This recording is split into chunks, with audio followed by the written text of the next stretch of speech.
지난주 로마서 9장 말씀이 있었고요. 그때 하나님의 주권과 또 예정에 대한 이야기를 함께 나눴었을 것입니다. 오늘은 계속해서 하나님의 주권에 대한 내용을 먼저 살펴보고 이 하나님의 주권이 우리 인생 가운데 어떻게 드러나는가에 대해서 또한 살펴보고 난 이후에 이것에 대한 우리 안에 있었던 잘못된 반응들, 오해 이런 것들도 설명하고 이것을 어떻게 하면 바꿀 수 있는가에 대한 것들도 함께 살펴보면서 오늘 말씀을 함께 나누려고 합니다. 예수님께서 수로보니게라고 하는 이방 마을에 가셨습니다. 물론 예수님은 한 지역에만 가신 것이 아니라 유대 땅에도 계시고 또 이방 땅에도 가시고 왔다 갔다 하시는 그 사역의 일정들이 있었습니다. 수로보니게라고 하는 이방 땅에 가셨을 때 한 여인이 예수님께 다가왔습니다. 그리고 그 여인에게는 이제 귀신이 들려있는 딸이 있었고 그 딸의 치유를 놓고 예수님께 간청을 한 것이죠. 근데 그 간청을 놓고 예수님은 뜻밖의 말씀을 하십니다. 이제 주인들이 먹는 이 상에서 자녀들에게 줄 것을 개들에게 주는 것은 옳지 않다라는 말씀을 하시죠. 근데 이 말씀 때문에 뭐야 사람에게 개라는 표현을 썼어? 라고 이제 흥분하거나 이제 화를 내시는 분들이 많습니다. 특별히 신앙이 없으신 분들은 예수님은 굉장히 인격적이지 않구나라고 생각할 수도 있는 본문의 말씀이죠. 그런데 이런 우리의 생각과 다르게 그 말을 들었던 첫 번째 들었던 그리고 본인에게 들은 그 메시지를 들었던 여인, 귀신 들려있는 딸을 두고 있는 이 여인이 예수님께 보인 반응, 말은 굉장히 놀랍습니다. 이렇게 말을 하는데요. 맞습니다, 주님. 옳습니다, 주님. 근데 이것을 갖다가 상처가 있는 분들은 또 잘못된 생각으로 이것을 판단하는 분들은 이게 약간의 꾸민새구나. 맞습니다. 근데 이런 식의 어떤 어조로 말하지 않았을까라는 생각을 합니다. 그런데 여기 나오는 이 여인의 말은 이 말 자체가 이미 굉장히 독립된 완전한 고백입니다. 그래서 이 말을 잘 표현한다면 이렇게 말하는 것이 좋습니다. 주님은 언제나 옳습니다. 주님 정말 맞으신 분이십니다. 주님이 뜻하시는 것과 주님이 행하시는 것과 주님이 결정하신 것과 주님이 행하는 모든 것들은 틀리지 않습니다. 맞는 말입니다. 그리고 정말 주님은 옳습니다라고 번역하는 것이 좋겠지요. 왜냐하면 예수님은 선하신 분이기 때문입니다. 이것이 우리 신앙에 있어서 우리가 가져야 될 하나님에 대한 절대적인 어떤 이해이지요. 주님은 선하신 분이십니다. 주님은 자비로우신 분이십니다. 주님의 판단은 틀리지 않으시죠. 그렇기 때문에 예수님의 말씀과 예수님의 어떤 행함과 예수님의 어떤 판단에 의해서 우리들이 보일 수 있는 반응에 가장 옳은 것은 맞습니다. 주님 맞습니다. 주님 언제나 맞습니다. 해야 되는 어떤 반응일 것입니다. 그러나 혹시라도 우리 안에 상처가 있거나 아니면 기독교 반대 진영에 있는 이들처럼 어떻게 이런 말들 합니까? 라고 생각하면서 예수님의 말씀을 들으면요. 좀 다르게 생각하기 쉽지요. 그렇기 때문에 이제 전반부에 예수님이 가졌었던 주권 그리고 하나님이 보여주시는 그 주권에 대한 설명을 잠깐 하려고 합니다. 이 자리에 1대1을 하셨던 분들, 하시고 있는 분들 그리고 모아둔 많은 분들은 1대1에 보시면 구원의 확신이 있고 두 번째 하나님의 속성을 다룹니다. 하나님의 속성에서 이제 성경 공부 시간은 아니지만 비공유적 속성과 공유적 속성을 나누죠. 하나님이 우리와 공유해 주시는 속성이 있고 하나님이 우리와 공유하지 않으시는 속성이 있는데 공유하지 않으시는 속성의 첫 번째로 다루는 것이 하나님의 주권입니다. 하나님의 주권이죠. 이 하나님의 주권을 이야기한다면 설명한다면 주권이라는 단어 자체가 하나님의 하나님 되심을 말합니다. 하나님은 온 우주와 모든 만물과 모든 인생을 다루심에 있어서 최고의 결정권과 통치권을 갖고 있다는 것이 하나님에게 있다라는 것을 고백하는 것이 하나님의 주권을 설명하는 말이죠. 그렇기 때문에 하나님의 주권을 우리가 반응할 때, 보일 때 주로 이런 식의 단어를 씁니다. 하나님의 주권을 인정한다. 물론 이 말 자체가 우리가 하나님께 보일 수 있는 적절한 단어가 이것밖에 없기 때문에 이 단어를 쓰지 우리가 인정한다고 해서 하나님의 주권이 인정이 되는 것이고 우리가 인정하지 않는다고 해서 하나님의 주권이 인정되지 않는 것도 아닙니다. 다만 우리가 표현할 수 있는 그 단어의 한계이기 때문에 하나님의 주권을 인정합니다 라는 표현을 쓰죠. 하나님의 주권을 인정한다는 것은 이런 식입니다. 하나님의 하나님 되심을 인정하고 선언하는 것입니다. 근데 하나님의 하나님 되심을 인정한다는 것은 이런 의미죠. 하나님은 지극히 높으신 유일한 분이시면 하늘과 군대 모든 것 가운데 자신의 뜻대로 행하실 수 있는 유일한 분이라는 것을 인정하는 것입니다. 이 세상 가운데 자신의 뜻대로 누군가에게 양해를 구하거나 설명할 필요가 없이 오직 그분의 뜻이 완전하기 때문에 그 뜻대로 할 수 있다는 것을 인정하는 것, 이것이 바로 하나님의 주권을 인정한다는 것입니다. 그래서 그분의 손을 막을 자가 없고 당신께서 무엇을 합니까? 라고 물을 수 있는 자도 없습니다. 이것이 하나님의 주권을 인정한다는 의미이죠. 두 번째, 하나님의 주권을 인정한다는 것은 하나님은 전능자이심을 선포하는 것입니다. 하나님은 모든 것을 하실 수 있다는 것을 선포하는 것이죠. 그렇기 때문에 하나님이 뜻하신 생각과 목적, 그 모든 것들을 좌절시키거나 막거나 거부할 수 있는 것이 없다라는 것을 선포하고 인정하는 것, 이것이 바로 하나님의 주권을 인정한다는 의미입니다. 왜냐하면 하나님은 이 세상 가운데 유일한 통치자이시며 만왕의 왕이시고 만유의 주가 되시기 때문에 그렇습니다. 하나님은 당신의 영광을 위해서 모든 만물을 지으시고 그 모든 만물을 지으신 가운데 본인의 뜻대로 그 모든 것을 역사하실 수 있는 권한을 갖고 계시다라는 것을 선포하는 것이 하나님의 주권을 인정한다는 뜻입니다. 오늘 설교의 제목이 토기장이와 진흙입니다. 우리 모두가 한 번쯤 뭔가를 만들어 봤을 것입니다. 요즘 보니까 어린이집에서도 이렇게 뭘 열심히 만들더라고요. 근데 속으로 생각하기를 분명 애들이 만들지 않았을 텐데, 선생님이 다 만드셨을 텐데, 그러나 그것을 갖고 오면 애들은 자기가 만들었다고 합니다. 주장을 하고 여기다가 뭘 해야 된다고 막 말을 합니다. 물론 어쨌든 이 정도인데 본인들도 아무리 실력이 없는 사람이라 할지라도 그들에게 진흙 한 덩이를 넣어주면 그 진흙을 갖다가 자신이 원하는 모양으로 만들 수 있는 권한이 있다고 생각합니다. 하나님은 이 세상의 모든 만물 가운데 당신의 뜻대로 만드시고 그 목적대로 이루실 수 있는 유일한 분이라는 것을 설명하는 것이 오늘의 말씀 주제에 대한 이 설교 제목에 대한 내용이겠지요. 그래서 이 말을 조금 딱딱하게 정리한다면 하나님은 이 세상에 존재하는 그 어떠한 법칙에도 또 규칙에도 또 이 세상에 존재할 수 있는 어떤 본성에도 지배를 당하지 않으신다. 종속되지 않으신다. 하나님 자신만이 유일한 법이시고 하나님은 자신의 일을 누구에게 설명할 의무가 없으시고 누군가에게 모든 것을 설명할 필요도 없는 분이 바로 하나님이라는 것을 하나님의 주권을 인정한다는 표현으로 우리가 쓰게 되는 것이죠. 이럴 때 보통은 아멘 하지만 또 믿음이 강하시고 좋으신 분들은 이 말씀을 따라갈 수 있지만 혹시라도 정말로 그런가라고 의심이 찬 사람들이 있을 수도 있습니다. 이런저런 일들 때문에 삐뚤어질 수 있는 우리의 마음들이 있고 깨져 있는 우리의 마음이 있을 수도 있죠. 그래서 속으로 이런 생각들이 들어오기 쉽습니다. 왜 도대체 하나님은 그렇게 이 일들을 행하시는 것이지? 왜 하나님은 도대체 우리에게 이런 어려운 일들을 만들어내시는 것이지? 왜 하나님은 어떤 생각에서 이렇게 하시는 것이지라고 생각할 수 있는 사람들도 있다는 거겠죠. 그래서 마치 강력한 힘으로 그 누구도 거부할 수 없는 그 몰아감으로 우리 가운데 가둬놓고 계속 그렇게 밀고 가는 어떤 모습으로 하나님을 여길 수도 있습니다. 그런데 명확한 한 가지 선포이자 선언을 한다면 하나님은 당신의 뜻대로 행하시긴 하지만 납득 못할 어떤 기준을 갖고 당신의 주권을 행사하는 분은 아니십니다. 하나님은 당신이 어떠한 기준을 갖고 그 일들을 행하시는지에 대해서 성경을 통해 끊임없이 우리 가운데 알려주십니다. 그리고 그 기준에 우리가 벗어나지 않기를 간절히 원하시죠. 그 기준이 무엇입니까? 공의이고 사랑이며 또한 자비이고 또한 주님의 정의이고 진리입니다. 이것의 기준을 삼아서 하나님은 당신의 모든 주권을 행사하십니다. 물론 무언가 더 자비하심을 경험해야 된다고 생각하는 사람들에게 더 큰 은혜를 베푸시지 않는 분이기도 하죠. 왜냐하면 하나님은 인간의 어떠함에 끌려다니는 분이 아니기 때문입니다. 다만 하나님은 당신이 만드신 그 절대적인 기준 가운데 당신의 어떤 주권적으로 당신이 행하시고자 하는 일들을 마음껏 하실 수 있는 분이다라는 것이 오늘 말씀의 가장 중요한 어떤 전제일 것입니다. 이런 전제 속에서 사람이 가지신 어떤 불평, 불만들이 로마서 9장 19절 말씀부터 나오게 되는데요. 우리 로마서 9장 19절부터 23절까지 말씀을 다시 같이 한번 읽어보도록 하겠습니다. 19절부터 23절까지 말씀입니다. 같이 읽도록 하겠습니다. 시작.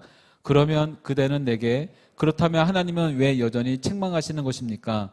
누가 그분의 뜻을 거역하겠습니까? 라고 할 것입니다. 그러나 사람이 무엇이기에 감히 하나님께 말대답을 한단 말입니까? 지음을 받은 것이 지은 자에게 왜 나를 이렇게 만들었습니까? 라고 대들 수 있겠습니까? 토기장이가 진흙 한 덩어리를 가지고 하나는 귀 쓸 그릇을 다른 하나는 막 쓸 그릇을 만들 권리가 없겠습니까?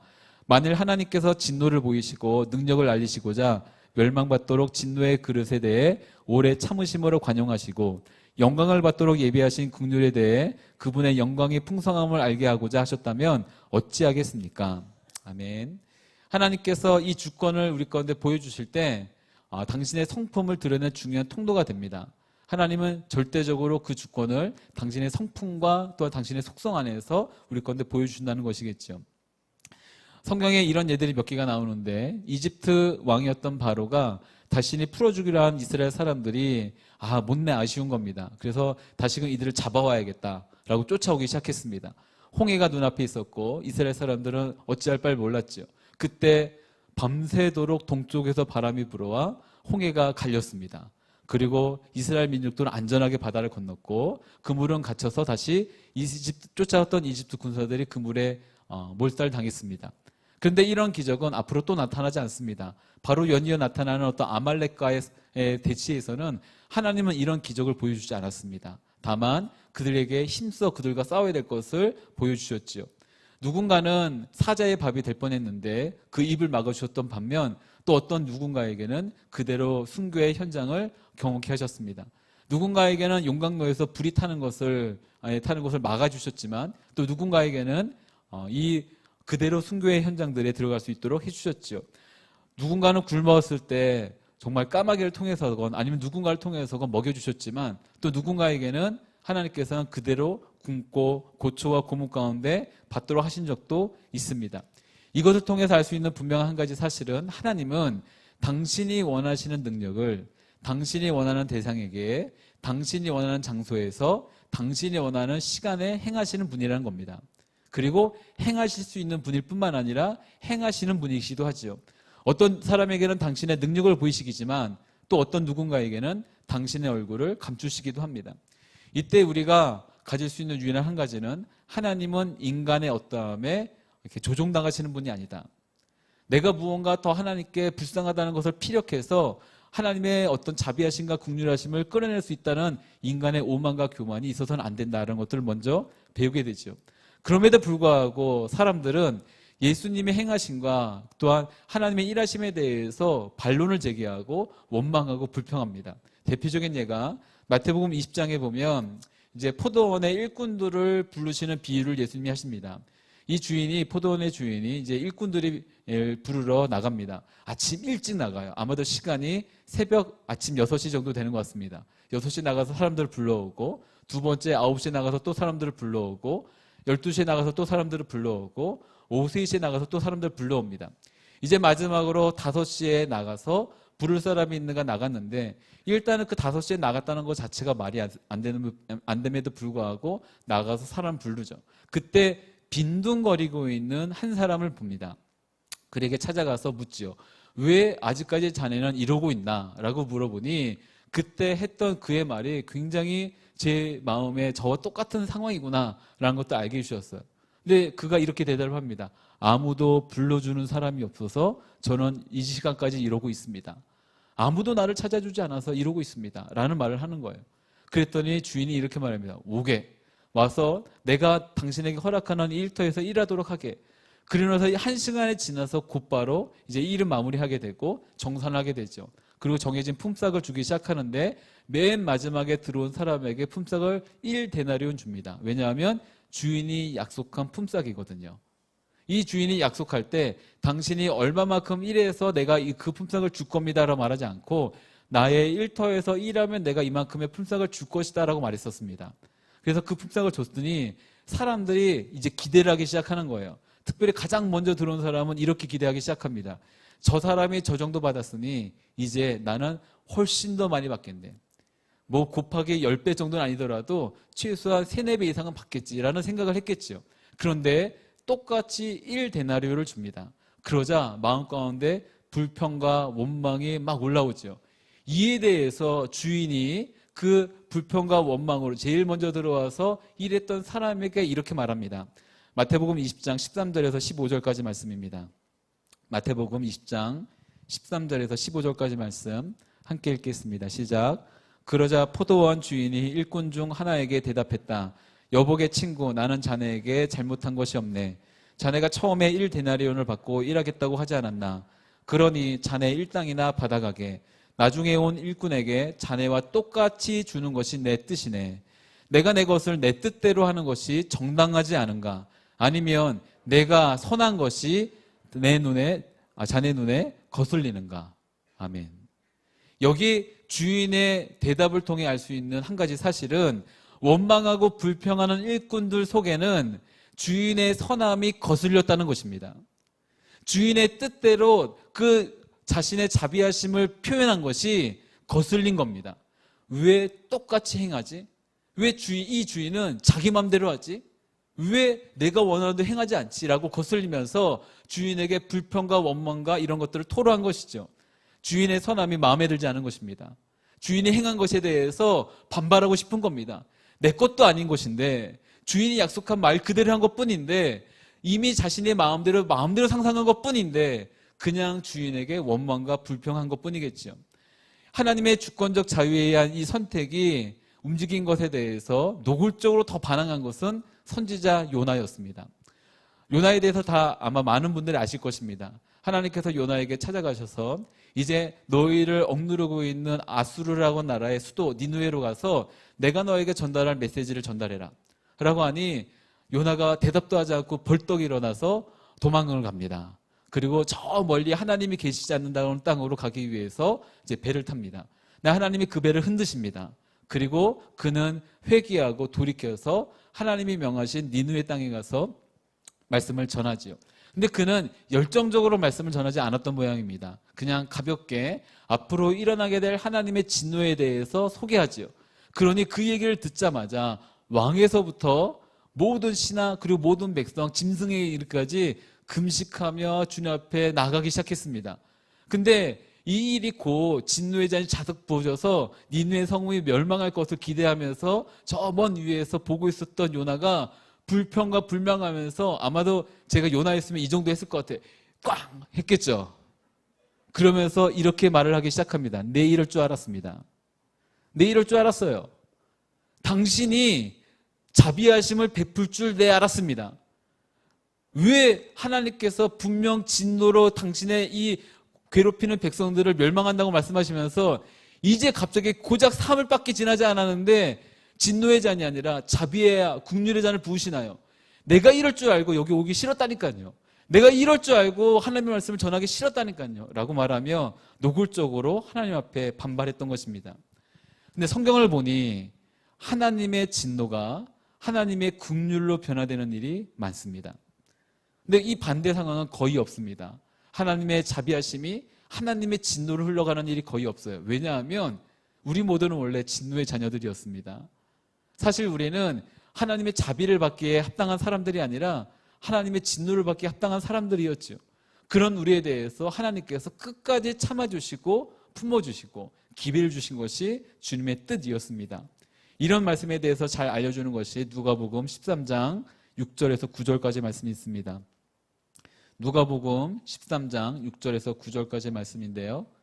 같이 읽도록 하겠습니다. 시작. 예수께서 이런 비유를 말씀하셨습니다. 어떤 사람이 포도원에 무화과 나무를 한 그루 심었다. 그는 열매가 열렸을까 해서 가보았지만 하나도 보이지 않았다. 그래서 그는 포도원 지기에게 말했다. 이 무화과 나무에 열매가 있는지 보려고 3년 동안이나 와 보았건만 하나도 없으니 나무를 베어버려라. 무엇 때문에 땅만 버리겠느냐. 그러자 그 종이 대답했다. 주인님, 한 해만 그냥 두십시오. 그러면 제가 그 둘레를 파고 거름을 주겠습니다. 혹 내년에 열매가 열릴지도 모릅니다. 그렇지 않으면 그때 베어 버리십시오.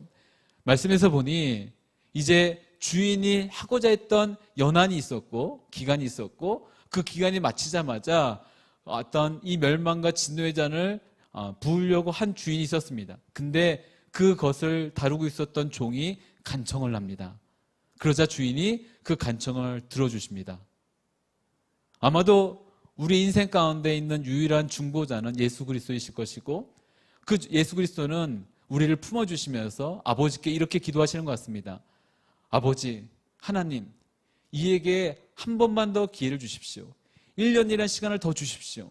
아니면 몇 년이라는 시간을 더 주십시오. 제가 이들을 위해 더 노력해 보겠습니다. 주위에 둘레를 파고 걸음을 주겠습니다. 그러면 혹 분명히 열매가 맺힐 것입니다라고 확정짓지 않습니다. 왜냐하면 열매를 맺고 맺지 않고에 대해서 또 이 나무에게 또 기회를 준 것이기 때문이죠.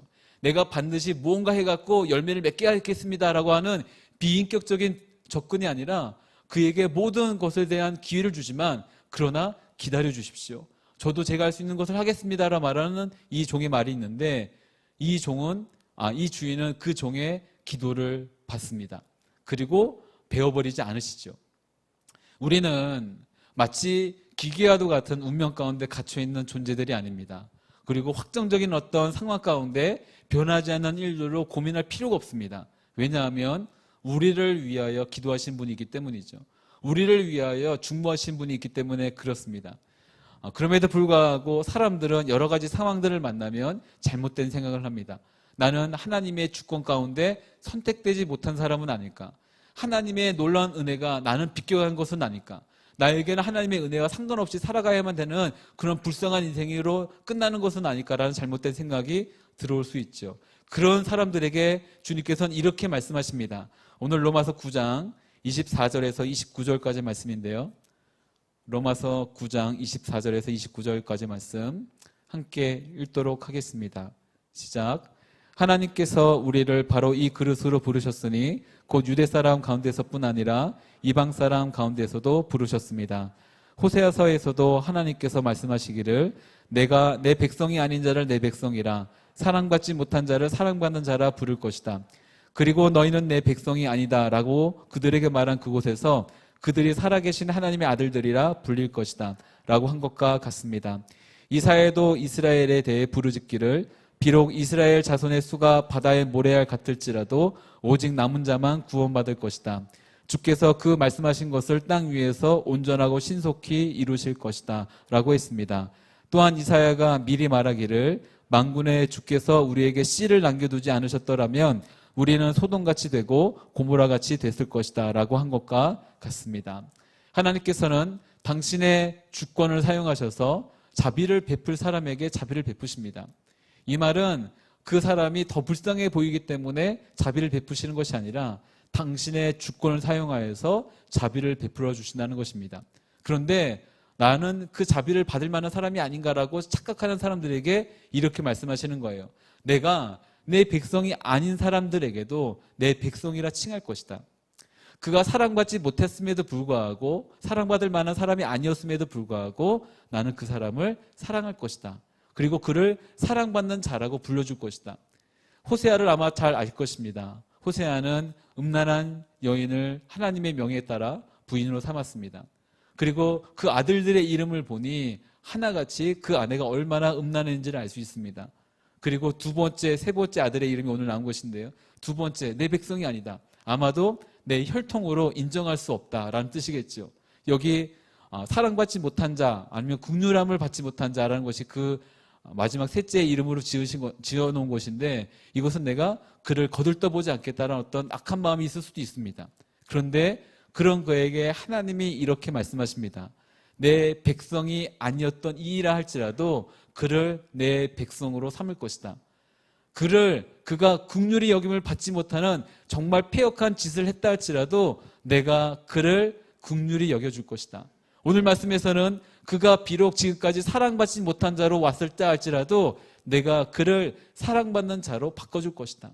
이것이 주님의 뜻이고 주님의 인도하심이라는 것을 우리 가운데 말씀해 주는 것이겠지요. 아까 처음에 시작할 때 하나님이 이렇게 토기장이가 진흙에 대한 이야기를 했습니다. 토기장이가 진흙으로 무언가를 만들었어요. 근데 그것을 팔았습니다. 그런데 그것을 받았어요. 우리가 샀습니다. 근데 집에 갖고 왔어요. 이제 그릇을 갖다가 놓을 때 처음에 살 때는 이 그릇은 이런 용도로 써야겠다라고 아마 그릇을 살 겁니다. 저는 그릇 사는 걸 좋아합니다. 아내는 싫어합니다. 그래서 제가 예쁜 그릇을 사면 제 아내가 저에게 이런 말을 합니다. 당신의 취향을 좀 알 것 같아. 그러나 제 취향은 늘 바뀌죠. 그러다 보니까 늘 그릇을 좀 이것저것 많이 삽니다. 그릇 때 살 때도 있고 예쁜 색깔 살 때도 있고 그래요. 물론 살 때는 이 그릇은 아내에게 이렇게 말합니다. 이 그릇에 애들 반찬을 예쁘게 담아줄 거야.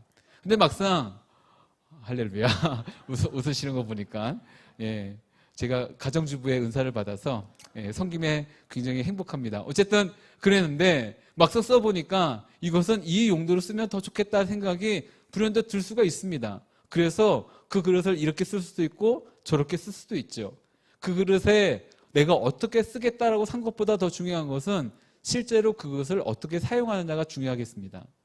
하나님께서 질그릇 하나를 만드셨어요. 그리고 그 그릇 안에 처음에는 이것을 담으시려고 했다가 얼마든지 다른 것을 담으실 수 있는 분이십니다. 그럴 만한 능력도 있으시고 그럴 만한 어떤 주권과 권한을 갖고 계신 분이 바로 하나님이시죠. 사실 우리는 하나님의 은혜를 요청하거나 아니면 그 은혜가 내 것입니다라고 이렇게 확정 지을 수 없었던 사람들입니다. 그럼에도 불구하고 하나님은 전적인 당신의 은혜로 말미암아 우리를 품어주시고 인도해 주시죠. 우리 오늘 읽었던 말씀인데요. 로마서 9장 30절에서 32절까지 말씀 같이 또 읽겠습니다. 로마서 9장 30절에서 32절입니다. 같이 읽도록 하죠. 시작. 그렇다면 우리가 무슨 말을 하겠습니까? 의를 따르지 않은 이방 사람이 곧 믿음으로 인한 의를 얻었으나 의의 율법을 따르던 이스라엘은 율법에 이르지 못했습니다. 그 이유가 무엇입니까? 이는 그들이 믿음에 의해서가 아니라 행위로 의를 얻은 것처럼 행했기 때문입니다. 그들은 걸림돌에 걸려 넘어지고 말았습니다. 아멘. 아마도 사람들 가운데 이런 생각들이 있었던 것 같습니다. 내가 이런 은혜를 받을 만한 무언가를 해야지, 그래야지 내가 은혜를 받을 수 있지 않을까. 사실 우리가 신앙생활을 하면서도 하나님의 전적인 은혜로 말미암아 구원받았다는 것을 까먹고 계속되어 하나님의 은혜를 받을 만한 무언가 자격을 보여드리고 그만한 조건을 만족해야지만 더 큰 은혜가 계속 우리 가운데 있다라고 생각하기 쉽습니다. 이스라엘이 은혜로 구원받았음에도 불구하고 시간이 지나면 지날수록 잘못된 길에 들어섰던 것은 오늘 읽었었던 말씀대로 그들이 행함으로 당신들이 가졌던 그 구원을 증명하려고 했기 때문입니다. 근데 이 일이 비단 그들만의 문제가 아니라는 것들을 알게 되었습니다. 우리에게도 동일하게 있는 것들이죠. 그렇다고 한다면 우리가 어떻게 구원 받았는가를 기억해야만 될 것입니다. 오늘 말씀에 따르면 우리가 믿음으로 의를 얻었다고 말합니다. 믿음으로 의를 얻은 거예요. 근데 믿음이 무엇인가? 하나님께서 아무런 조건 없이 우리가 그만한 자격을 이미 갖추지 못했음에도 불구하고 오히려 반대로 하나님에게 등을 돌리고 있는 죄인이었음에도 불구하고 전적인 하나님의 주권에 의해서 우리를 선택하시고 부르셔서 구원하셨다는 사실을 믿는 것이 우리의 믿음입니다. 내가 그만한 자격을 증명하는 것이 믿음이 아니라 우리가 그 놀라운 사랑을 받았다는 것을 믿는 것이 우리가 받은 믿음이라는 것이겠죠. 이번 러브소나타에서 담임 목사님께서 이제 전도에 설교를 하실 때 이런 내용을 말씀하셨습니다. 왜냐하면 미야자키라고 하는 지역이 아까 영상에서 잠깐 보셨듯이 이제 이혼율이 높습니다. 일본 전 열도에서 이혼율이 가장 높은 지역입니다. 미야자키는 큰 도시가 아닙니다. 조그만 도시이고요. 우리가 지금까지 갔던 도시들 중에 신칸센이라고 하는 우리나라로 따진다면 KTX입니다. 신칸센이 들어가지 않는 거의 첫 번째 도시였습니다. 이 정도로 외진 지역이에요. 외진 지역이고 사람이 별로 없습니다. 그럼에도 불구하고 이혼율이 높고 이혼율이 높은 결과로 아직까지도 고아원에 굉장히 많은 고아들이 있었습니다. 근데 이 고아들은 부모를 잃어버린 고아라기보다는 부모가 이혼해서 갈라져서 갈 데가 없는 아이들이 많이 맡겨진 곳이었죠. 이런 사람들이 있는 도시 가운데 사람들이 갖고 있는 생각을 하나님께서 우리 담임 목사님에게 주신 것 같아요. 그것이 무엇이냐면 나는 내가 지금 사랑을 못 받고 있는데 이 이유는 내가 사랑받을 만한 가치가 없기 때문일 거야. 내가 지금 이런 일들을 겪고 있는 이것은 내가 사랑받을 만한 사람이라고 무언가 사람들에게 증명하지 못했기 때문일 거야 라는 생각들이 팽배해 있었던 것 같습니다. 그때 담임 목사님은 그때 이 사랑을 꺼내십니다. 세상에는 사랑의 두 가지 종류가 있는데 하나님의 사랑, 절대자의 사랑은 선물의 사랑입니다 라는 이야기를 하십니다. 선물의 사랑.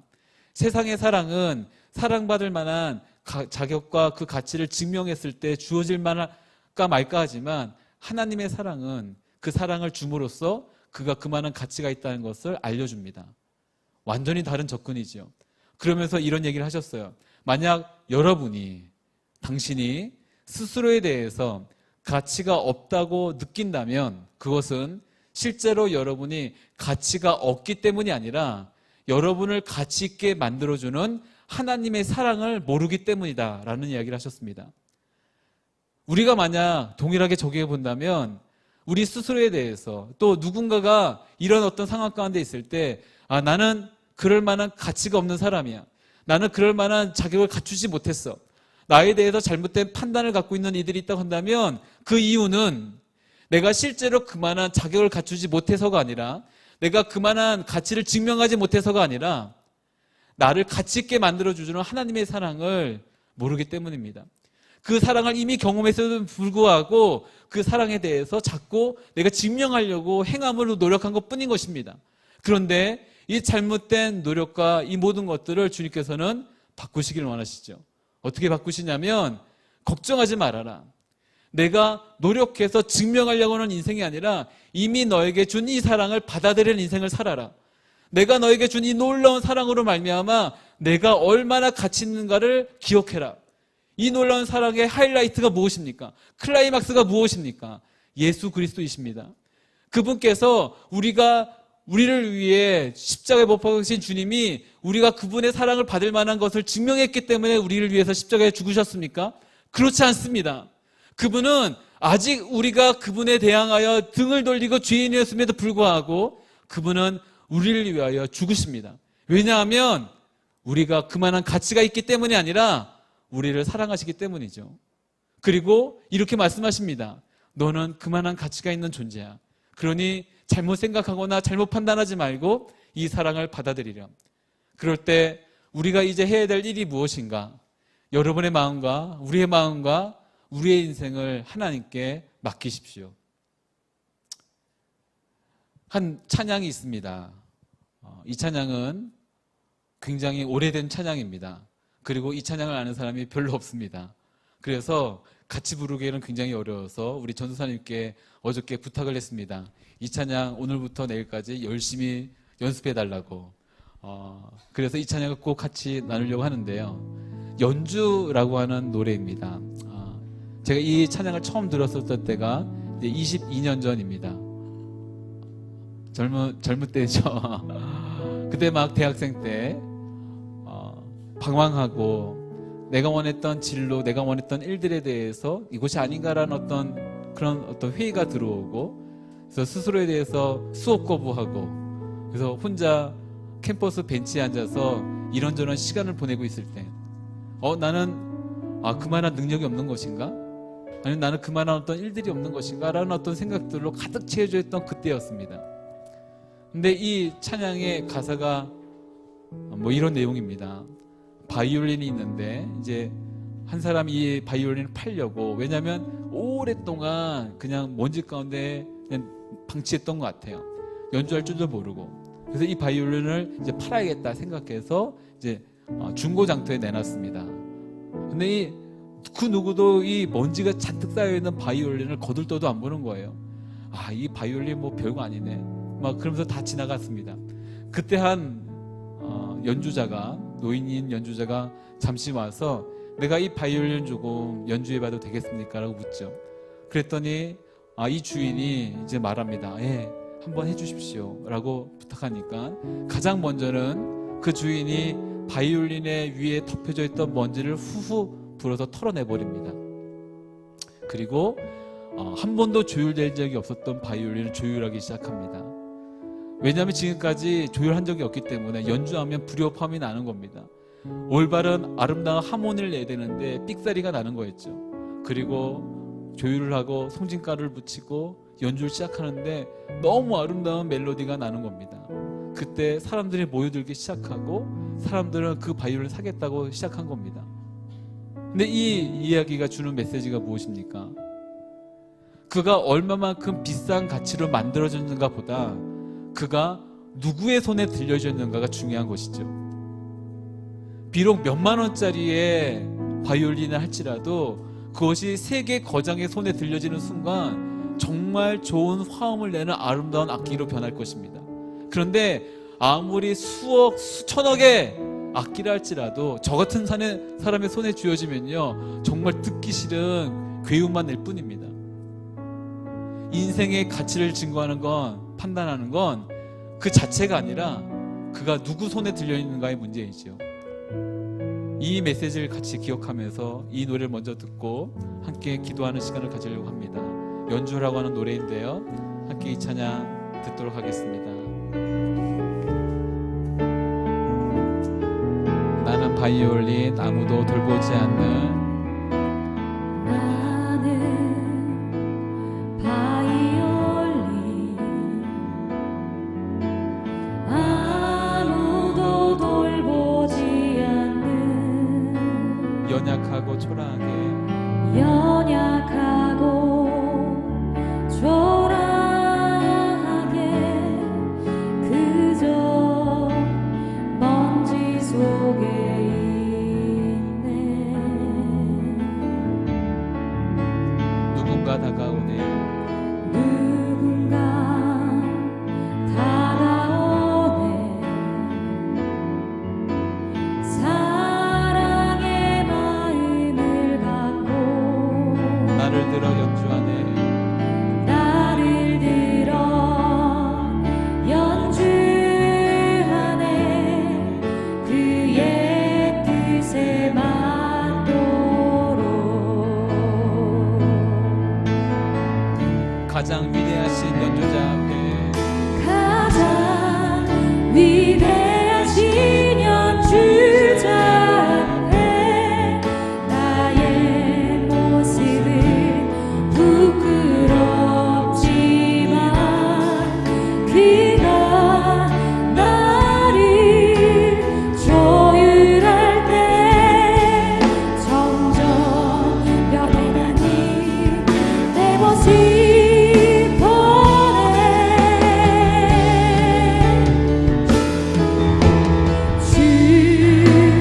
주님 날 연주하네. 가장 아름다운 소리로 내 연약한 모습도 주님 손 안에서 아름답게 되네. 나 주님만 노래해. 가장 아름다운 마음으로 내 연주가 나는 나 주님 그분 안에. 사랑하는 여러분, 이 시간 같이 기도하겠습니다. 같이 기도할 때 우리의 인생을 주님께 맡기십시오. 지금까지 내가 어떻게 살아왔건, 내가 얼마만큼의 능력을 갖고 있건 그것은 중요하지 않습니다. 이제 내 인생을 주님께 맡겨드릴 때 주님께서 우리의 삶을 조율해 주시고 가장 아름다운 연주를 시작하실 것입니다. 하나님, 우리의 인생을 그렇게 인도하여 주시옵소서. 삐뚤어져 있던 불협화음이 나왔던 나의 인생 가운데 당신의 만져주심을 통하여서 아름다운 화음이 날 수 있도록 주여 인도하여 주시옵소서. 우리 인생을 주님께 맡기며 주의 이름을 부르며 기도하며 나갑니다. 같이 기도하겠습니다. 주여, 주여, 주여. 오 사랑하는 주님, 주님께 믿음으로 나의 인생을 맡깁니다. 내 스스로 나를 돌이켜볼 때 얼마나 초라해 보이는지 모릅니다. 아무도 통역하지 않아 하나님 먼지만 잔뜩 쌓여 있었던 인생인지 모릅니다. 그러나 그런 우리를 붙잡게 해주셔서 하나님 당신의 사랑으로 우리 곁에 찾아오셔서 내가 너를 사랑한다, 내가 너를 지명하여 불렀다, 내가 너를 보배롭게 여긴다, 너는 나에게 가치가 있는 존재이다라고 말씀하시는 주님의 놀라운 사랑 가운데 우리가 살아갈 수 있도록 주여 우리의 닫혀져 있는 모든 마음들을 열어주시옵소서. 하나님, 이 자리에 있는 이들 가운데, 우리의 가정 가운데 하나님 불편한 마음과 과거에 있었던 그 일들이 하나님 내 어둠으로 안에 자리 잡고 있는 일들이 있습니까? 변하지 않을 것 같다는 하나님 큰 두려움 속에서 막막함으로 시간을 보내고 있는 이들이 있습니까? 하나님 실패 가운데 주저앉은 인생으로 하염없이 하나님 그렇게 불평하고 있는 인생들이 있습니까? 주여 주님께서 자비하신 주님의 손을 펼쳐주시사 하나님 머무러져 있던 우리의 인생을 조회를 주시고 하나님 만져주시사 세상 가운데 우리가 얼마나 가치 있는 존재인지 우리가 얼마나 주님의 사랑을 받고 있는 존재인지를 하나님 보여줄 수 있는 인생 되고 이러고 주여 인도하여 주시옵소서. 영주가 나른다 주님 그 사랑하는 여러분, 이 시간 한 번만 더 같이 기도하겠습니다. 우리 가슴에 손을 얹고 특별히 우리의 중보가 필요한 이들을 위해서 같이 기도하겠습니다. 혹 우리의 가족 간에, 우리의 자녀들 가운데, 아니면 우리의 부모들 가운데 이런 일들이 있지는 않습니까? 갑작스러운 일으로 말미암아 혹은 퇴직이나 아니면 실패로 말미암아 무뎌진 심령을 갖고 걸어가는 이들이 있습니까? 사람으로부터 조롱을 받고 당신의 능력을 한번 보여봐라고 비교와 경쟁 가운데 몰려져 있는 이들이 있지 않습니까? 변하지 않는 이 현실이 나에게 끝이야 라고 결정짓고 있는 잘못된 판단으로 살아가고 있는 이들이 있지는 않습니까? 그들 가운데 주님이 이렇게 말씀하십니다. 그렇지 않아. 나는 너로 인해 기쁘다. 그리고 내가 너와 함께 할 것이다. 내가 얼마나 가치 있는 존재인지에 대해서 내가 알려줄 것이다. 그러니 너는 나의 사랑을 받아라. 혹시 이 기도가 필요한 이들이 있다고 한다면 함께 마음을 모아 기도하기를 원합니다. 오랜 투병 가운데, 그 병상 가운데 주님, 이 질병이 얼마나 오래돼야 되겠습니까? 주님의 자비하심이 언제쯤 나에게 오겠습니까? 라고 말하며 나는 틀렸다라고 잘못된 판단으로 보내고 있는 이들이 있지 않습니까? 하나님, 그들 가운데 당신의 자비하심을 보여주시옵소서. 하나님, 실패로 무너져 있는 심령들 가운데 당신의 회복의 손길을 허락하여 주시옵소서. 당신의 그 아름다운 마음을 받아 하나님, 내가 얼마나 가치 있고 하나님의 사랑을 받는 존재인지를 알 수 있도록 주여 인도하여 주시옵소서. 함께 주님의 이름을 부르며 중보하며 기도하며 나갑니다. 같이 기도하겠습니다. 주여,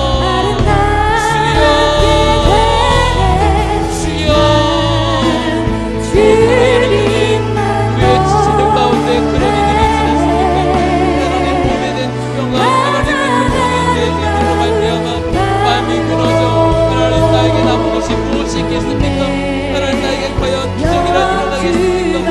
나에게 정말 치유가 일어나겠습니까? 말하며 정말 막막한 심령을 갖고 그냥 그렇게 살아가는 분들이 있지 않습니까?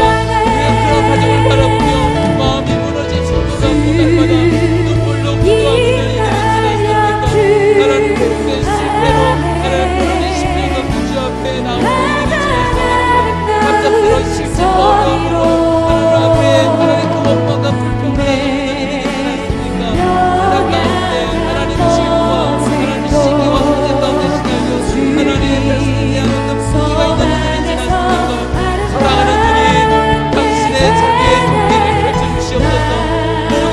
역설시키는 기적의 팔로 안아주시옵소서. 한 사람 한 사람 하나님의 자비하심이 여전히 우리 가운데 있음을 기억하며 나갈 수 있는 모든 사람들 될 수 있도록 주여 우리를 인도하여 주시옵소서. 주 앞에 완전히 답하며 우리의 구원자 되신 주님, 우리를 사랑해 주신 주님, 우리 주 앞에 믿음으로 바라보며 나가는 사랑한 자들 될 수 있도록 주 앞에 주시옵소서.